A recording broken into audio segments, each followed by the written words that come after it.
Bernard Van Leer Foundation is not just key in the funding of ECD initiatives. It is an immense driver of knowledge and repository at this point of science, of policy, and of thinking. As journalists, we are always looking for databases, online sources, and other kinds of resources to get us more quickly to where we need to go, and indeed to frame stories that we didn't think about. And Esther is going to take us through that conversation. Go. Ruth. Um, so I've got the privilege today and also the challenge of engaging all of you after lunch on a really hot Sunday afternoon. So please bear with me. And I know all of you have been really fantastic the last few days, and I'm very happy to be here to present a little bit about data. So I wanted to start with a really quick recap of the last 3.5 days. I've learned a lot from all of you, and I think it's safe to say all of you have learned a lot from the fantastic experts that we've had here as well. So the first thing is, these are some things that have stood out to me as really key learnings over the last few days. The idea of the caregiver as a buffering system is one really key concept that we had covered. To this point, I wanted to come back to a question that was asked yesterday about the role of the caregiver and what if they have to work. I think one of our colleagues had asked, what if they have to work and put their child in a daycare facility? So for me, and I come from a background of early childhood education. I used to teach kindergarten many years ago as well. So the idea of a primary caregiver and the parents as that support system is very key. At the same time, children have a number of stable, loving, should have at least a number of stable, loving, nurturing relationships outside of the parent and the immediate family or sibling group. And where daycare and childcare comes into play is when they are able to have these stable relationships with infants and toddlers. It also helps the child developing the brain development and how they understand the world around them. This group we tend to call in our world secondary caregivers, and they're as important, but they also need to work very closely with primary caregivers as the main relationship. So back to some of the other things that stood out. The next thing is how our brains develop, how neural connections are strengthened through relationships and responsive caregiving. And one thing that Chuck Nelson said, which struck me, was how neglect leads to synapses not being pruned, and that overactivity of neural connections actually hurts the child's brain. Lynn's message of love, play, and communicate. I love how she had narrowed it down to these 3 words. It makes a lot of sense to me, and it covers a lot of ground, just these 3 words. The importance of investing in ECD, I don't think I need to go too much into that. And lastly, the idea of the urban environment being friendly to young children and their families and the role they play in encouraging child development and growth. We also covered some key interventions. Without belaboring any of the key interventions, we talked about Jamaica as Reach Up and Learn. And Sally's work in Jamaica, while it was some may say it's a small study, it's actually had a resounding impact for young children across the world. And that is also partly her work and her team's very good work in being very serious about how it adapts across different cultural contexts. They have put a lot of work and a lot of time and energy towards that. And it's one of the models which I think if you're talking about how interventions work across cultures, we should be looking at that. Teresa's work on an intergenerational approach to improve child development and mental health, and then also Cassie's work in using play as the intervention and playfulness as a way to address stress in resource poor or refugee situations. So now, I actually use this image just to pretend that I'm not talking about numbers and percentages, but essentially in early childhood development, when we think about young children, we have a lot of measures, and some of the things that we want to measure also link back into this image. And I'll come back to that towards the end because it's some of the challenges that we face as well. So we have this number, which I think we've seen at least once a day in every other presentation, and it is so at least 250 million children under the age of 5 are at risk of poor development in low and middle income countries. This is from, as we've said before, the 2016 Lancet series.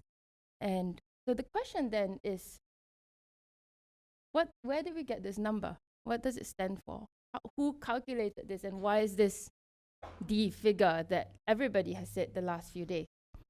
Before I go into that, I wanted to just share this map, which shows essentially where these children are across the world. This is slightly outdated. It's from the 2010 Lancet series. It predates this 250 million figure. But I just wanted to share it because I think it's very clear. It shows very clearly where the children are.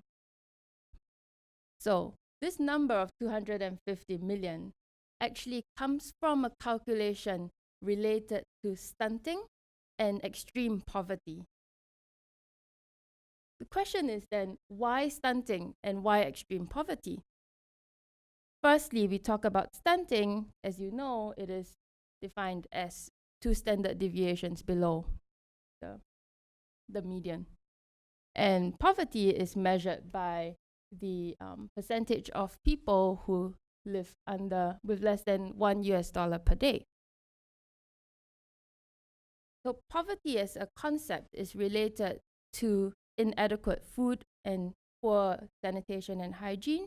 That also leads to increased infections and stunting in children. It's related as well in a secondary concept to poor maternal education, schooling, increased maternal stress and depression, and inadequate stimulation in the home.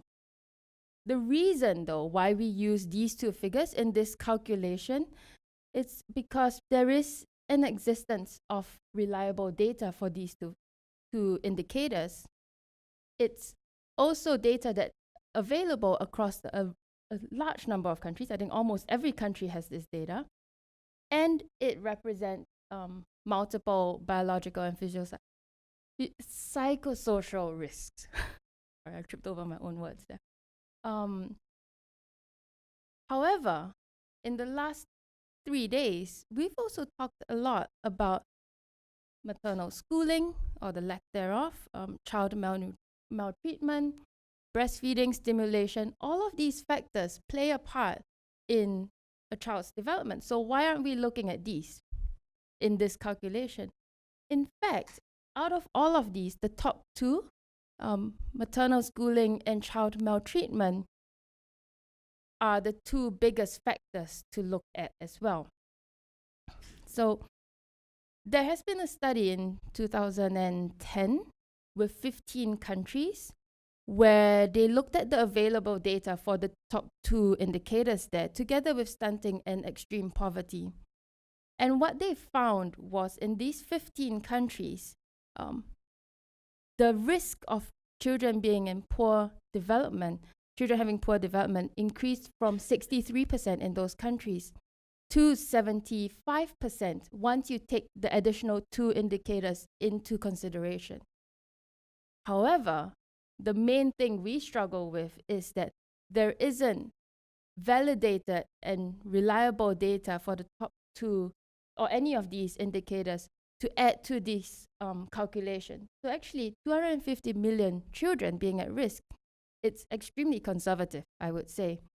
And then we need to also think about, at least I need to think about as well, what are some of the other factors that come into play, and how can we get this data to become more reliable and more validated over time through research, through data collection, and things like that.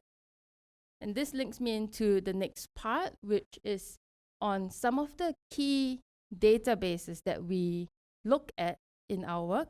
and that I hope would also help you in your work when you're thinking about where is your country or where is your community at.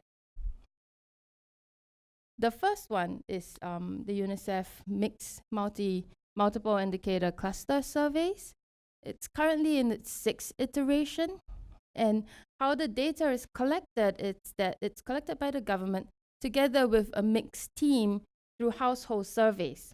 Household surveys are those that are self-reported by families, and there is surprisingly quite a lot of information and a lot of reliability when you look at surveys that are self-reported by families and mothers as well. So within this, there is the tools, and then the survey, this little survey piece where you would be able to find which countries are in the process of conducting a new survey, and also findings from completed surveys. They usually put an executive summary together with the full data set if you are interested in that. Especially if you're working with the data scientists within your organizations on visualizations, this is where you would get some of that data. Within the mix, they actually collect a whole range of information on the well-being of women and children. And I will say all the information they collect is related to young children, to mothers, fathers, and families. This is within health, nutrition, well-being. However, not every country collects information on early childhood development specific indicators. I want to focus on the bottom part of this slide where we talk about children under 5.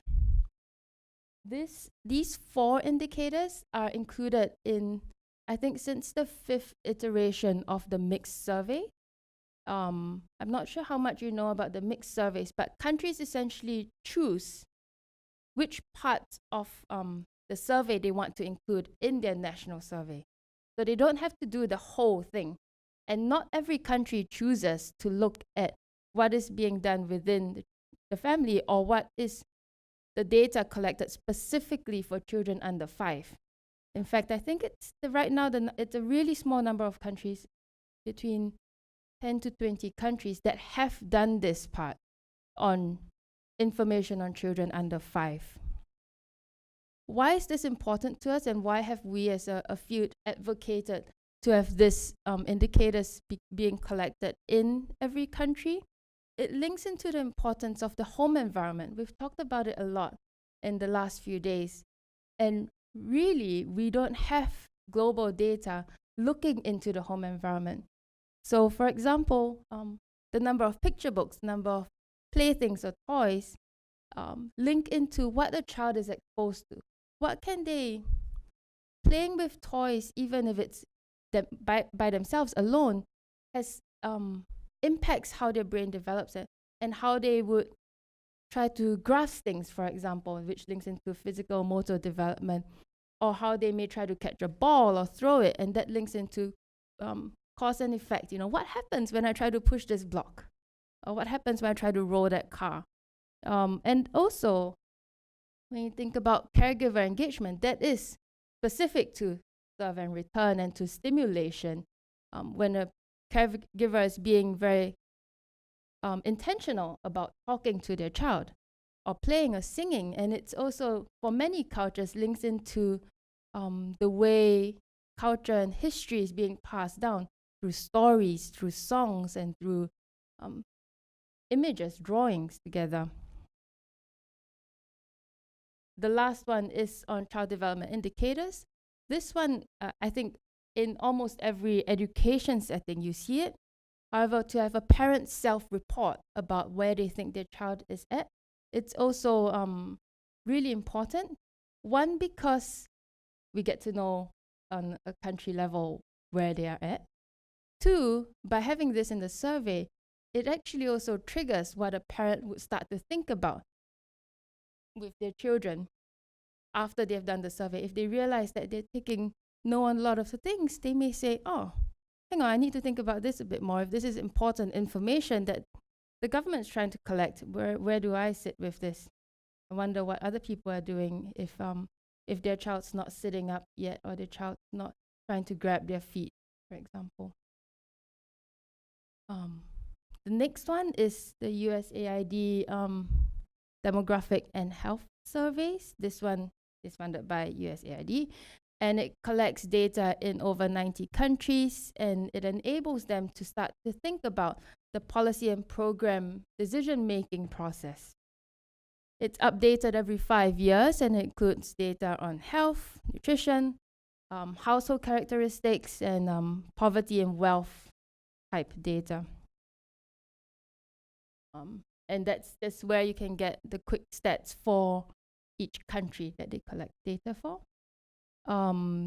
Within the DHS piece, they also have a little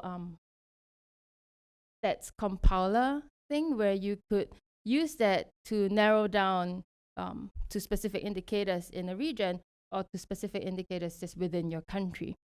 Just going to give some quick examples here. This is in Ghana, where they're talking about exclusive breastfeeding duration and the urban-rural divide. This is a regional comparison on stunting, the percentage of children. The struggle with this mapping is that it doesn't tell you which year the data is collected, so you probably have to go back a step to see for each country which year the data is collected. Now on to the next one, we have the World Bank Open Data site. This is a repository of country-level data sets and analysis, and it comes from member countries, essentially. This part, I guess, just a few examples I wanted to give. On stunting, and then they also have a segment on the SDGs, and SDG 4 being the one on education and young children. So this is on the gender gap in early childhood education. This is quite a nice comparison. I really like what they have done here in comparing different income countries and also how the gap has narrowed. The World Bank also has the systems approach to better education results. This one links much more strongly into preschool education as a topic and also in the systems part of it. So it doesn't have, unfortunately, the ECD programs and countries that they have looked at. Only about 37 countries. It's not a wide range. I actually don't think that any of the countries that you come from are in here, but I think it's an important one to know because it really looks in depth into country policies around ECD. It looks into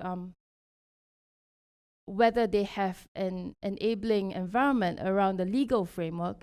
It looks into implementation as well, and it looks into monitoring and quality assessment of how a country is doing. So this one, I think it's really interesting, and it also looks at how it identifies the gap and the weaknesses that a country may have in promoting healthy and strong development for our children, essentially. The last one I have here, it's on country profiles, and the reason I added this as well was because yesterday we had a number of conversations, and I think Joan also mentioned about country profiles. This is one of them. There are a few different organizations and networks that have done country profiles. This one is from the Nurturing Care Framework, so it's done by WHO and UNICEF together. They have done it in 91 countries. The reason I'm showing this segment of the profile, it's actually a full page and I couldn't put it in. It's because it looks at the 5 Nurturing Care Framework elements of health, nutrition, early learning, responsive caregiving, safety and security. One thing that I wanted to touch on, the data in these profiles are from globally available and accessible data. As you can see within responsive caregiving, it's got a question mark. And on a personal note, I get a bit irritated when I see that question mark. But the reason it's there is because we actually do not have globally validated data on some of these responsive caregiving elements. However, within some countries, they have extremely strong data on maternal depression, on parental mental health, and parent support. It's just not globally validated. So there is an element there that unfortunately for this set of country profiles, they had to put a question mark, and it makes it seem as if there's no data there at all, but that's not true. We also have the African Early Years Network country profiles. It's in the sheet that the handout that was given to you towards the end.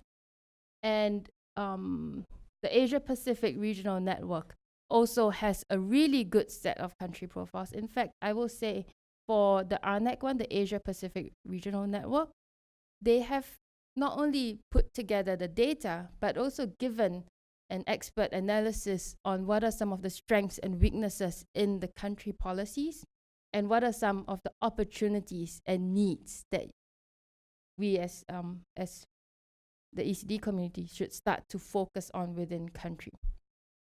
So I wanted to, this is the end of my presentation, but I wanted to see if there were any questions, and I'll try to answer them as best as possible.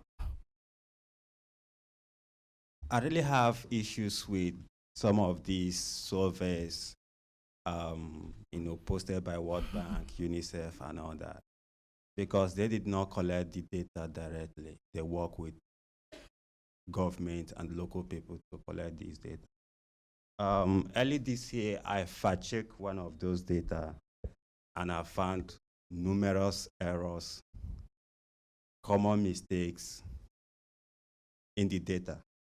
So, and you find out that this data will eventually make it to the global database.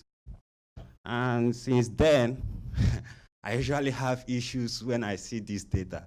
So I'm really uncomfortable in quoting this data, because since I did that fact check, I have not been able to believe any of these international data again. Seriously. Especially if it has to do with surveys, large country survey like Nigeria and all that, where you send the data collectors, they will just sit down in one corner and put the data and then send it. They won't go to the villages. Okay, so how, as journalists, how can you quote this data knowing that it's not really valid?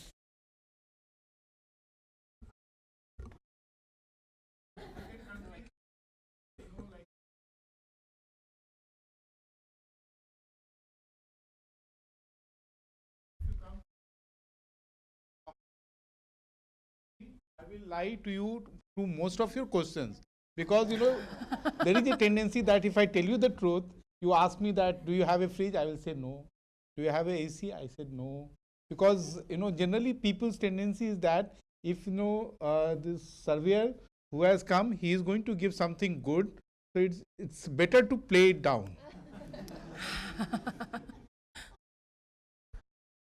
I'm not sure if I can answer the specific question, but I do think that as a community, we are over time, if I may be optimistic, over time, learning from our mistakes and hoping to put better data out and working more strongly more collaboratively, if I may, with local partners. There is increasingly much more awareness of data as a tool, and I guess the only thing I can say is, unfortunately, in some countries, I'm very aware that there is a tendency that countries do not want to publish data that makes them look bad. I don't think any of us can solve that issue, and I do think, yes. If journalists are trying to assess the overall validity of data, and knowing that in their own countries these things are corrupted up to a point, what's a good way? How do you think about what is more within the zone of accuracy? Help us think that through a little bit. I think that's really what we're asking. How do we know what to trust? Yeah. How many questions am I getting at one time? It's not a question. It's just in Turkey, women homicides, that's a big issue, and we cannot get any data. They say there's no data. So the only data we have, there are some organizations, they look at the newspapers and they, you know, the clippings. That's the only number we have, and we only talk, you know, about, when we talk about the issue, that's the only number we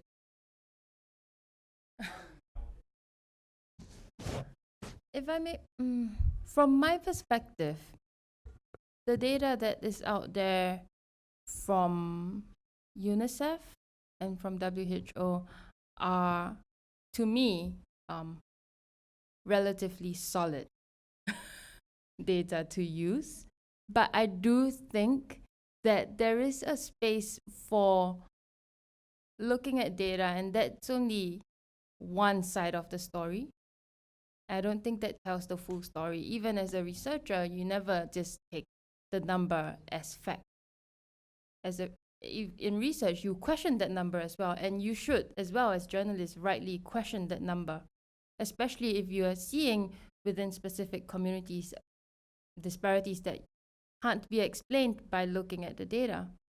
So there is an element there where I hope that when you share a number with your readers, it's not just saying this is fact and then let's just go with that, but questioning where that number came from. Even with the 250 million number, which, as we heard the last few days, every expert who walked through here takes that as fact. But why is that the case?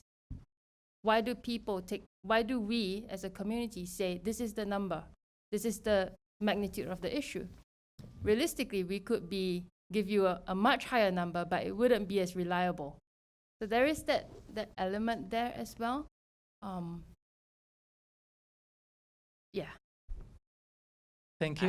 I hope it answers. I don't think it's very satisfactory, but I hope it does. Thank you. For the last few days that we are here, I feel personally that in the ECD, mother is somehow missing, because we are talking about children.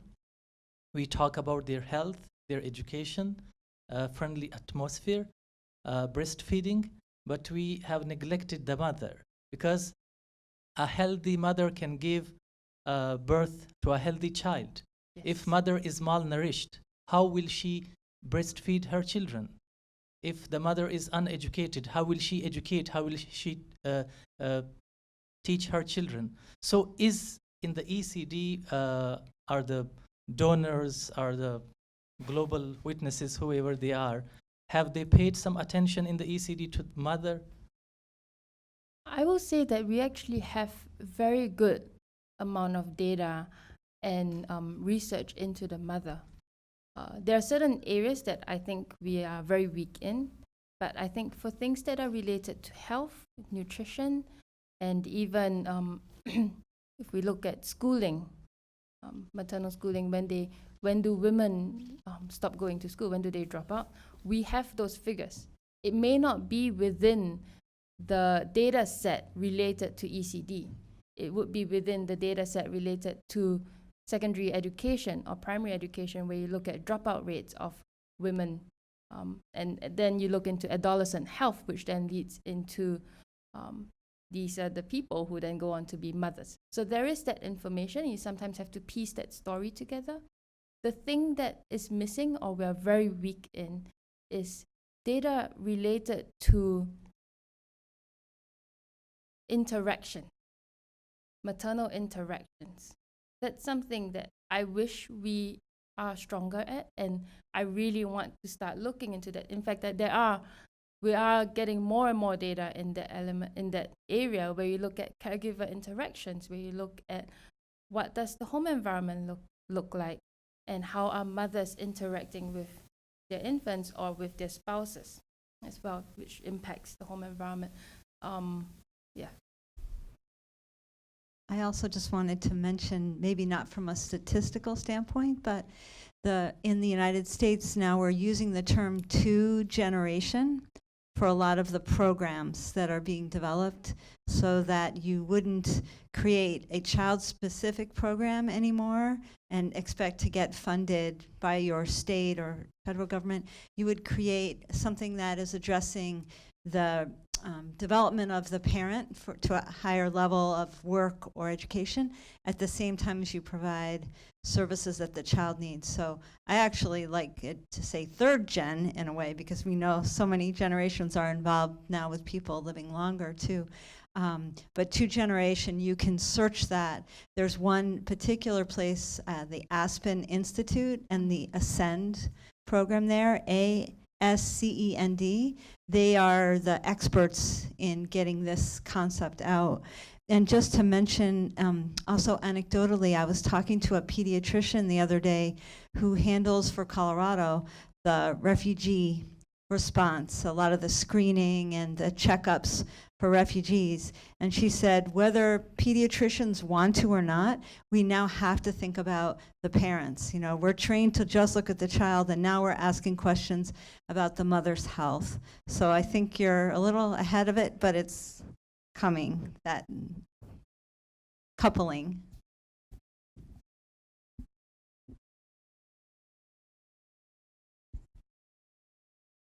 It's more like a quick comment that is, thank you for breaking down again the 250 million, because looking at the map is actually quite baffling to see that actually most first world developed countries in theory don't have Sorry, that Yeah. map is actually of the focused stunting. in low and middle income countries. Okay. That's why the white parts were the countries that weren't Okay, so included. that was just a poverty map. That Okay. number, 250 million, is only for low and middle income countries. It Okay. doesn't look at children at risk of poor development in high income countries. Okay, so that's quite yes. crazy. Yes, Okay. exactly. So, Okay, so thank we're you. saying it's conservative, and it's now even more conservative.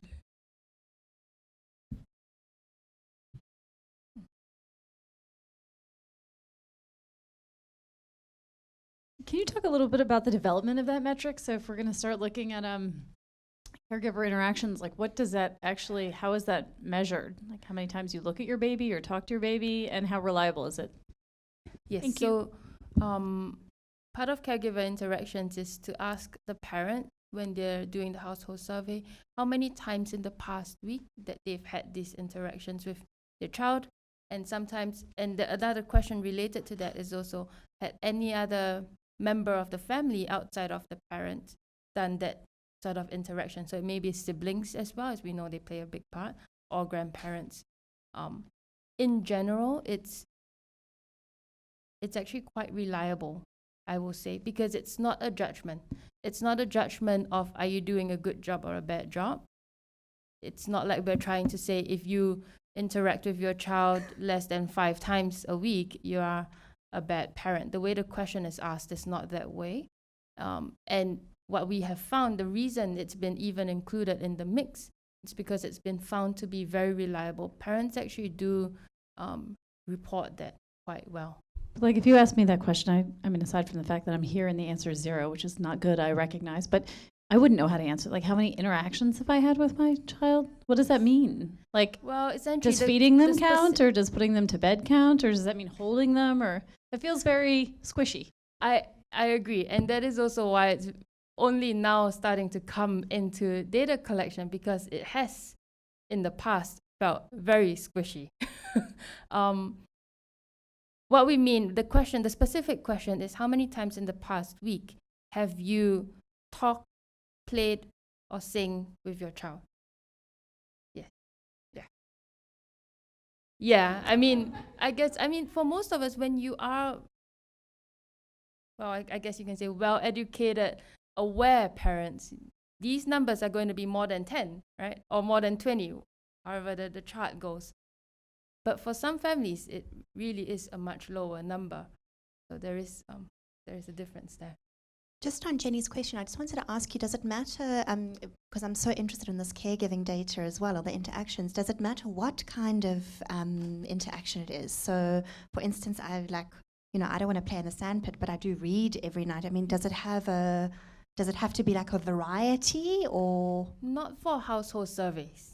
If you ask me as an educator and as an early childhood person, I would say it matters to have a variety. If I'm trying to talk to you about high quality care, that's a different thing. But when you're talking about a survey and you're looking at what are families doing, then this level of detail doesn't matter. However, it works across with the other indicators. We're talking about how many picture books in your home. Some families have none. So that means they're not looking at pictures with their children, even though they may have newspapers, but they may not consider that as a picture book. Or how many playthings, or yeah. So it creates a composite picture. It's not one indicator taken alone. Thanks.